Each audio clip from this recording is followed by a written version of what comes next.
Hi everybody, what's up? Welcome back to my channel. My name is Juan. I am just one reader, but I am not just a reader. I am also a moviegoer, a very passionate one. And today I wanted to talk to you guys about Love, Simon, which is this new movie that just came out here in Mexico City. It came out yesterday. I immediately went and saw it, and this was based on Becky Albertalli's novel Simon versus the Homo sapiens agenda. And before I get into the movie, I just want to talk about the novel because I did read it. I read it when it came out, or when it started to become really popular, which I think must have been around 3 years ago, 2 or 3 years ago.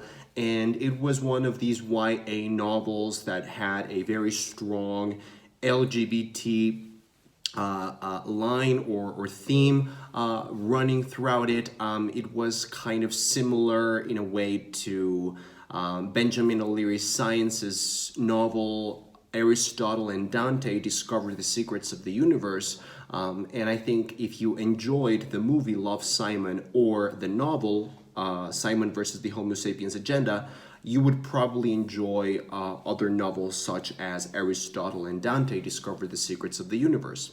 Now, back when I read the novel that this movie is based upon, I didn't think that highly of it. I liked it pretty much, and I thought it was actually better than most of the YA novels in that trend.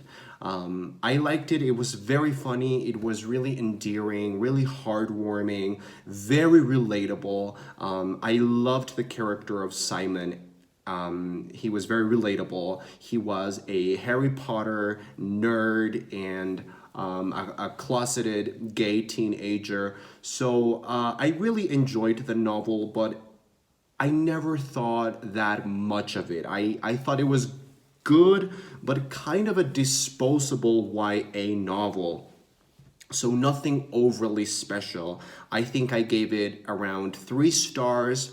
It was very fun, but that was pretty much it. Now, the movie Love, Simon. Guys, I really loved this movie. I never thought I would like it as much as I did. I saw it yesterday on its release date, and I had probably the best time that I've had at a theater this year. I think this might be my favorite movie of the year so far. It has its flaws. It's not a perfect movie. There are some moments, some confrontations and arguments that happen that are a little bit contrived. They felt a little bit cliched.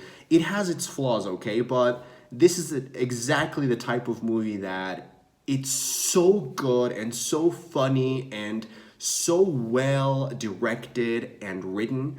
And its moments of brilliance are so big and so many that you can easily forgive the parts that feel contrived or cliched or dramatic or like melodramatic. So I didn't really care about those flaws. I overall adored this movie.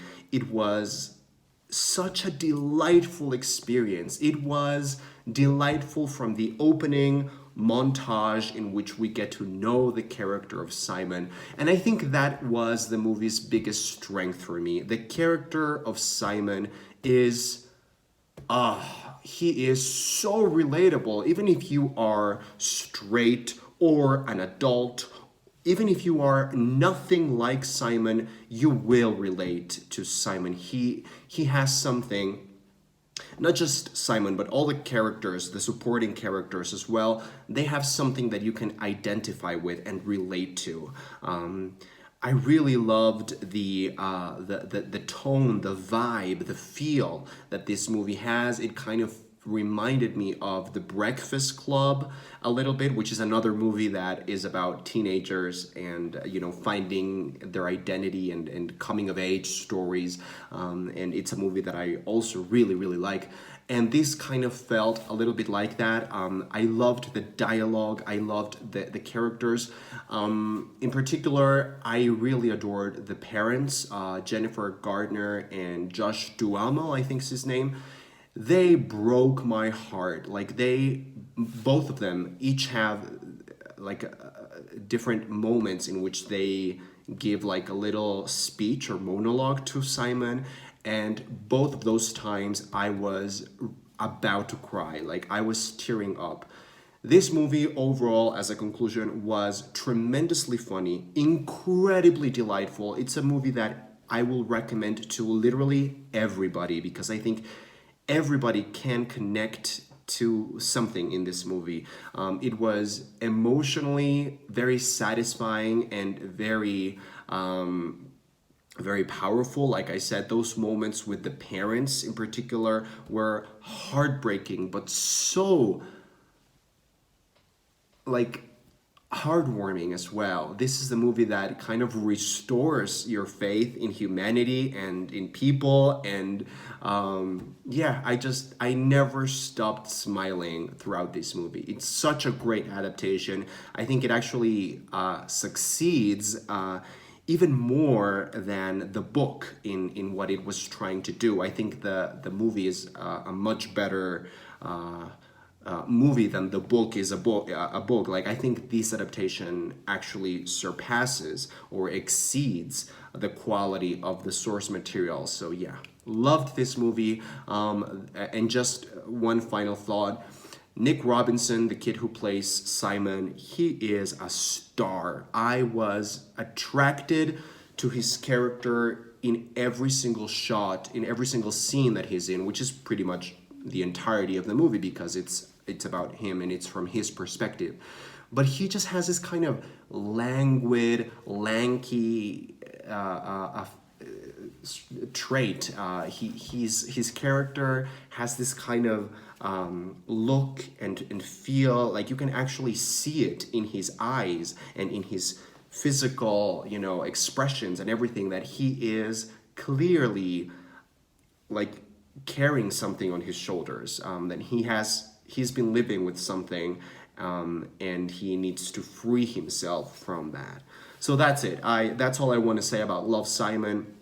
If you enjoy the novel, this is much better in my opinion. If you enjoy movies about humans, go ahead and watch this. This was such a treat, such a great experience. And finally, a YA movie that is well written, well directed, really well acted, and it's just such a relatable experience. So if you have watched Love, Simon, please let me know what you thought in the comments down below. If you have read the novel, do so as well, and I will see you on the next video. Thanks for watching.